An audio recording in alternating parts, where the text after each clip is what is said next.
بسم اللہ الرحمن الرحیم الحمد للہ رب العالمین والصلاة والسلام علی اشرف الانبیاء والمرسلین اما بعد فاستعیذ باللہ من الشیطان الرجیم بسم اللہ الرحمن الرحیم السلام علیکم ورحمۃ اللہ وبرکاتہ۔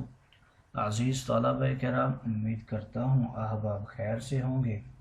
انشاءاللہ آج ہم تفسیر جلالین کے درس نمبر 437 میں سپارہ نمبر 10 سے سورہ توبہ کی منتخب کردہ آیت 70 کو پڑھنے کی سعادت حاصل کریں گے، جس میں کلام باری تعالیٰ و کلام مفسر کا ترجمہ ہوگا، ربط و تعلق آیت کو ذکر کیا جائے گا، کلام مفسر کی تشریح و توضیح کرنے کی سعادت حاصل کریں گے، اور ساتھ ساتھ درس پر ہونے والے اعتراضات کا جواب دینے کی کوشش کریں گے۔ تو آئیے طلبہ کرام بلا تاخیر بڑھتے ہیں اپنے آج کے درس کی طرف۔ بسم اللہ الرحمن الرحیم۔ رب تعالی نے ارشاد فرمایا، أَلَمْ يَأْتِهِمْ نَبَأُ الَّذِينَ مِنْ قَبْلِهِمْ قَوْمِ نُوحٍ وَعَادٍ وَثَمُودَ۔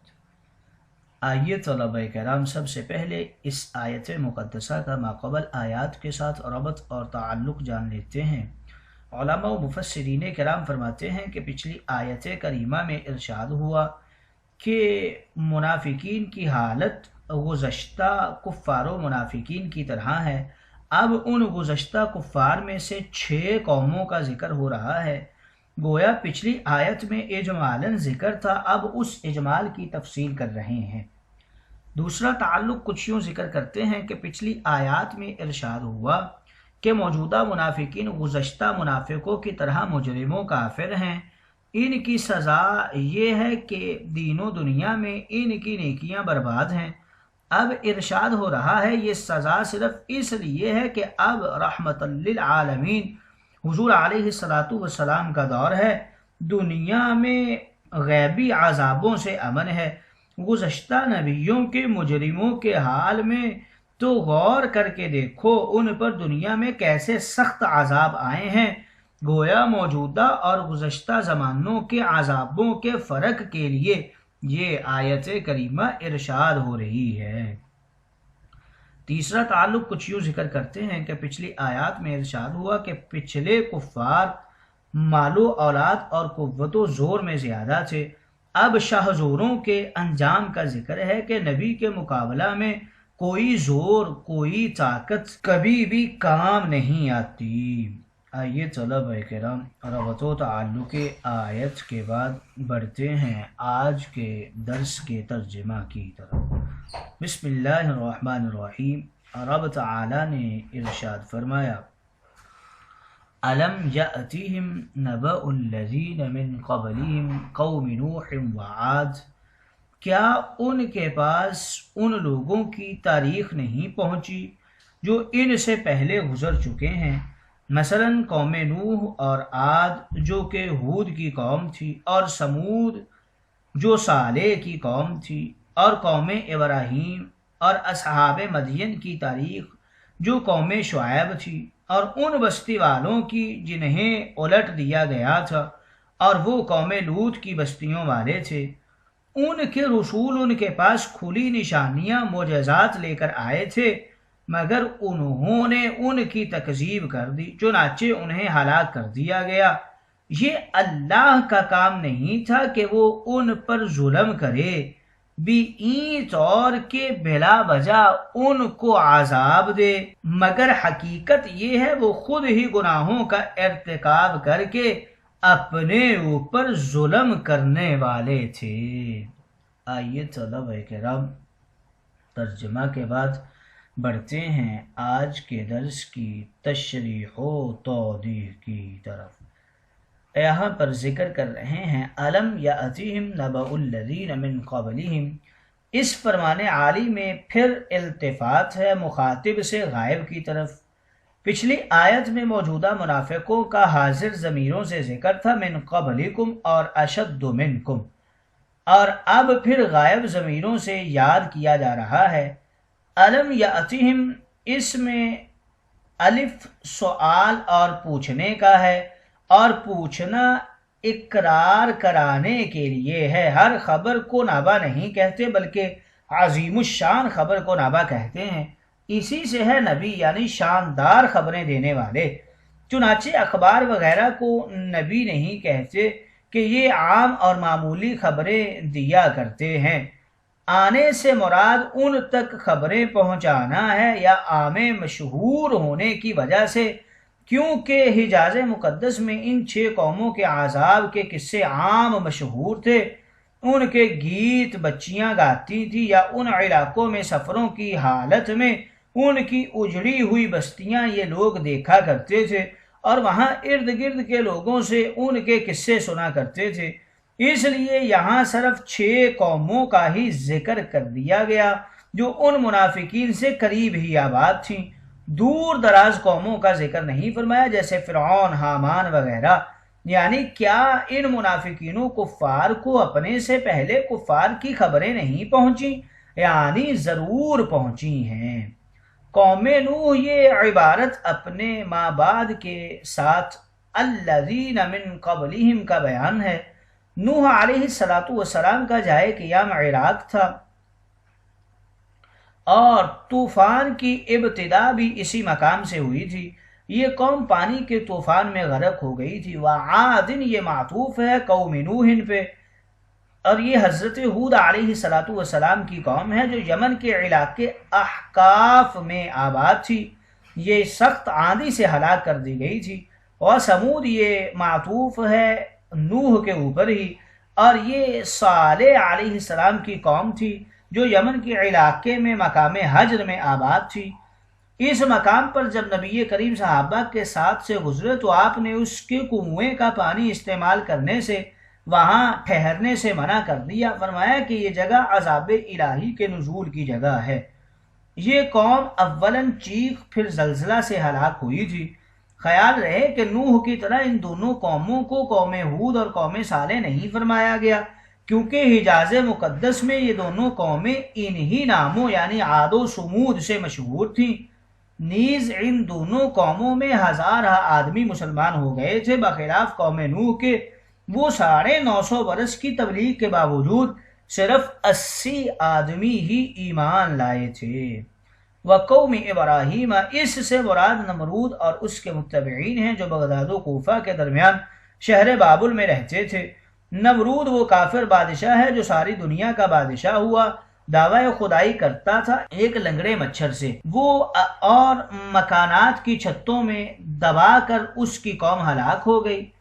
خیال رہے کہ ان کفار کو ان پیغمبروں کی قوم کہنا نسبی وطنی نسبت سے ہے، نہ کہ دینی نسبت سے۔ اور یہ بھی خیال رہے کہ نمرود کسی غیبی آسمانی عذاب سے ہلاک نہیں ہوا، بلکہ مچھر جیسی معمولی چیز سے ہلاک ہوا تھا، اور اب چاہے تو ابابیل سے فیل بھی مروا سکتا ہے۔ اور اصحاب مدین یہ حضرت شعیب کی قوم ہے، مدین کے علاقے میں رہتی تھی۔ اس قوم کا نام بھی مدین تھا کیونکہ ابن ابراہیم کی اولاد تھی، انہی کے نام سے اس علاقہ کا نام مدین تھا۔ یہ قوم غیبی آگ سے ہلاک ہوئی تھی۔ والمؤتفقات یہ عبارت معطوف ہے اصحاب مدین پر۔ ظاہر یہ ہے کہ اس سے وہ 4 یا 5 بستیاں مراد ہیں جن میں حضرت لوط نبی بنا کر بھیجے گئے تھے: سیدوم، امور، آمور، سبویر اور برین۔ چونکہ ان بستیوں کا تختہ الٹ دیا گیا تھا، اوپر کا حصہ نیچے کر دیا گیا تھا اور نیچے کا حصہ اوپر کر دیا گیا تھا، اور ان پر پتھر برسائے گئے تھے، اس لیے انہیں مؤتفقات کہتے ہیں، یعنی الٹی ہوئی بستیاں۔ آگے رب تعالیٰ نے ارشاد فرمایا: اتتہم رسلہم بالبینات۔ اس ایک کلمہ میں ان تمام قوموں وجہ عذاب بیان ہوئی ہے، اور رسول سے مراد ان 6 قوموں کے 6 ہی رسول ہیں جن کا ابھی ذکر ہوا: قوم نوح، ہود، صالح، ابراہیم، شعیب اور لوط علیہ السلام۔ بینات سے مراد ان کے معجزات ہیں جن کی تفصیل معلوم نہیں ہو سکی، یا ان کے فرامین اور دلائل و براہین ہیں، یعنی ان کے پاس ان کے رسول اپنے معجزات، اپنی حقانیت کے کھلے دلائل لے کر آئے۔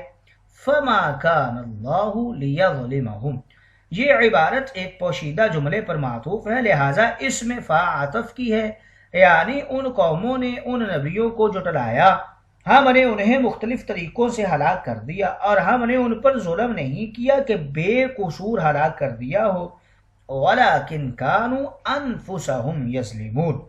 اس فرمان عالی میں انفسہم کو مقدم فرمایا یظلمون پر، جس سے حسر کا فائدہ ہوا، یعنی وہ صرف اپنی جانوں پر ظلم کرتے تھے نہ کہ دوسروں پر۔ انفس جمع ہے نفس کی، اور جان یا ذات کے معنی میں ہے، یا اپنے آپ بھی اور اپنے عزیز و قرابت دار بھی جو ان کی وجہ سے کافر ہوئے۔ یظلمون یہ ظلم سے بنا ہے، یہاں ظلم کے معنی ہے دوسرے کی چیز میں اس کی بغیر اجازت تصرف کرنا، کیونکہ ہر بندہ اس کا مال و اولاد اللہ کی ملک ہے، جو اس کی بغیر اجازت اس میں تصرف کرے وہ ظالم ہے۔ ظلم کے یہ معنی اللہ تعالیٰ کے لیے نہیں بنتے، وہاں ظلم کے معنی اور قسم کے ہوتے ہیں، یعنی وعدہ پورا نہ کرنا اور کسی کو بغیر جرم کے سزا دینا۔ خیال رہے کہ کسی سے کام کرا کے اس کی جزا نہ دینا، وہاں لیظلمہم میں ظلم کے اور معنی تھے اور یہاں یظلمون میں ظلم کے دوسرے معنی ہیں۔ آئیے طلبہ کرام تشریح و توضیح کے بعد بڑھتے ہیں آج کے درس پر ہونے والے اعتراضات کی طرف۔ پہلا اعتراض یہ ہوتا ہے کہ اس آیت کریمہ میں 6 قوموں کی ہلاکت کا ذکر ہوا، مگر ان میں سے 2 کو تو ان کے نبی کی طرف نسبت کی گئی، قوم نوح اور قوم ابراہیم، اور 2 کو ان کے نسب کی طرف عاد و سمود، اور 2 کو ان کے وطن کی طرف اصحاب مدین اور مؤتفقات۔ اس فرق میں کیا حکمت ہے؟ اس کا جواب کچھ یوں دیتے ہیں کہ قرآن مجید کے راز تو اللہ اور اس کے رسول ہی جانتے ہیں۔ صاحب روح المعانی نے فرمایا ہے کہ یہ قوم عرب خصوصاً حجاز مقدس میں جن ناموں سے مشہور تھے انہی ناموں سے ان کا ذکر کیا گیا۔ اگر عاد و سمود کی قوم کو ہود و صالح فرمایا جاتا تو منافقین نہ پہچانتے، مقصد تو ان کو سمجھانا اور پہچان کروانا تھا۔ اس کی اور وجہیں بھی بیان کی گئی ہیں، مگر یہی قوی وجہ معلوم ہوتی ہے۔ دوسرا اعتراض آج کے درس کے اوپر یہ ہوتا ہے کہ یہاں قوم شعیب اور قوم لوط علیہ السلام کے اصحاب مدین اور مؤتفقات فرمایا گیا ہے، اہل مدین کیوں نہیں کہا گیا؟ شہر والوں کو اہل شہر کہتے ہیں، اصحاب شہر نہیں کہتے۔ اس کا جواب یہ دیتے ہیں تاکہ معلوم ہو یہ لوگ مرتے وقت اپنی انہی بستیوں میں رہے، وہاں ہی ہلاک ہوئے، فرعون کی طرح باہر نکال کر ہلاک نہیں کیے گئے، بلکہ عذاب کے وقت ان کے نبیوں کو وہاں سے نکال لیا گیا تھا۔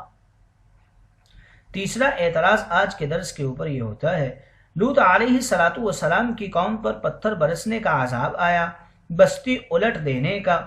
اس بارے میں آیات قرآنیہ مختلف معلوم ہوتی ہیں، کہیں رب نے فرمایا امطرنا علیہم مطرا اور کہیں فرمایا وجعلنا عالیہا سافلہا۔ ان میں مطابقت کیسے ہوگی؟ یہاں مؤتفقات فرمایا جس سے معلوم ہوتا ہے کہ بستیاں الٹی گئیں۔ اس کا جواب یہ دیتے ہیں کہ یا تو اولاً ان پر غیبی پتھر برسے پھر زمین الٹی گئی، یا جو بستی میں تھے ان پر بستی یا جو بستی سے باہر تھے ان پر پتھر برسے۔